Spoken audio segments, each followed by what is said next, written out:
कर दिया ना वही काम जिसके लिए मैंने आपको 36 बार मना किया था। आपको कितनी बार बोला था मैंने कि यहाँ पे मत बताना किसी को कि मैं आपकी बेटी हूँ। और अगर रिंग गिर गई थी मम्मी तो अपने पास रख लेते ना, उसको बताने की क्या जरूरत थी। आपको पता है नितेश कितना बड़ा ढोल है हमारे ऑफिस का, उसने मेरी बेइज्जती कर दिया सारी अंदर। सबको बता दिया वहाँ पे कि बाहर जो झाड़ू पोछा करती है वो अंकिता मैम की माँ है। सब हंस रहे हैं, सारी रेपुटेशन की धज्जियां उड़ा दी मम्मी आपने। इतनी मुश्किल से मेरे को इस ऑफिस में काम मिला था, मैं यहाँ पे काम कर रही थी, सब इज्जत करते थे मेरी। अब सब हंसेंगे मेरे ऊपर, पीठ पीछे सब मजाक बनाएंगे मेरा। आपके समझ में नहीं आना ना। बेटा मुझे माफ कर दे, वो ना मेरे ऊपर चोरी का इल्जाम लगा रहा था, बस उसी वजह से मेरे मुंह से निकल गया कि अंकिता मेरी बेटी है। अभी तो आपको मना किया था मैंने, जब मैं आपसे बाहर मिली थी आपने क्या बोला था, ठीक है नहीं बोलूंगी। फिर उसको आके बताने की क्या जरूरत थी। हम दोनों घर पे मिलते तब दे सकते थे ना मेरे को आपकी अंगूठी। हद होगी माँ, पर कोई बात नहीं। अब ना आप ही यहाँ पे काम करना, समझ में आया आपको? मैं नहीं करने वाली, मना किया था ना आपको यहाँ पे काम करने से। हो गया ना मेरा नुकसान, कोई बात नहीं। अब आप करो काम, मैं जा रही हूँ घर। समझ में आया आपको? और अगली बार से ना मेरे को अपनी शक्ल मत दिखाना, समझ में आया? क्या हुआ अंकिता, क्यों डांट रही हो आंटी को तुम? वो सर मैं इनको समझा रही थी किस तरीके से काम किया जाता है। वो कल बारिश हुई थी ना तो सही से साफ सफाई नहीं हुई, पौधों से मिट्टी निकल गई थी, बस वही समझा रही थी। क्या तुम अपनी मम्मी को ही काम समझा रही हो कि उनको कैसे काम करना चाहिए? सर नितेश ने आपको भी बता दिया कि ये मेरी माँ है। नितेश? अरे वो मुझे क्यों बताएगा, मुझे तो सब कुछ पहले से ही पता है कि ये तुम्हारी माँ है।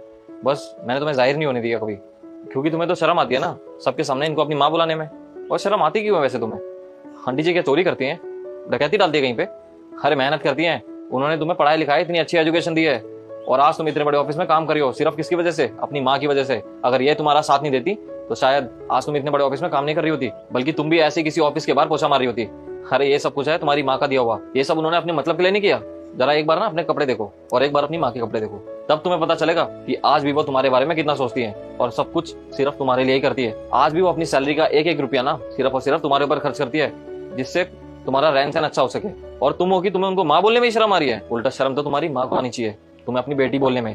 अरे इसमें दिक्कत ही क्या है? अगर किसी के माँ बाप कोई छोटा काम करते हैं तो उनको तो गर्व होना चाहिए कि इतने छोटे काम करने के बावजूद भी उन्होंने अपने बच्चों को इतना अच्छा फ्यूचर दिया है। अरे मुझे ही देख लो तुम, मेरे पापा भी एक रिक्शा चलाते थे, लेकिन आज मैंने अपनी और अपने पापा की मेहनत से इतना बड़ा ऑफिस तैयार करा है, इतना अच्छा रहन सहन दिया है सबको। सर आप बिल्कुल सही कह रहे हैं, मैं तो ओवर रिएक्ट करने लग गई थी।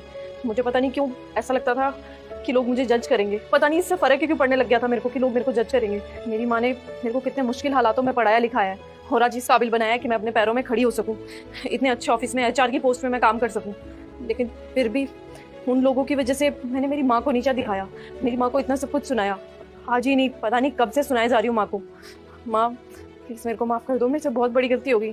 अब मेरे को बिल्कुल भी शर्म नहीं आएगी माँ आपको अपनी माँ बुलाने से, बल्कि उल्टा मेरे को गर्व महसूस होगा कि मेरी माँ यहाँ पे साफ सफाई करती है, उसके बाद भी मेरे को इतनी अच्छी एजुकेशन दी। माँ प्लीज मेरे को माफ कर दो।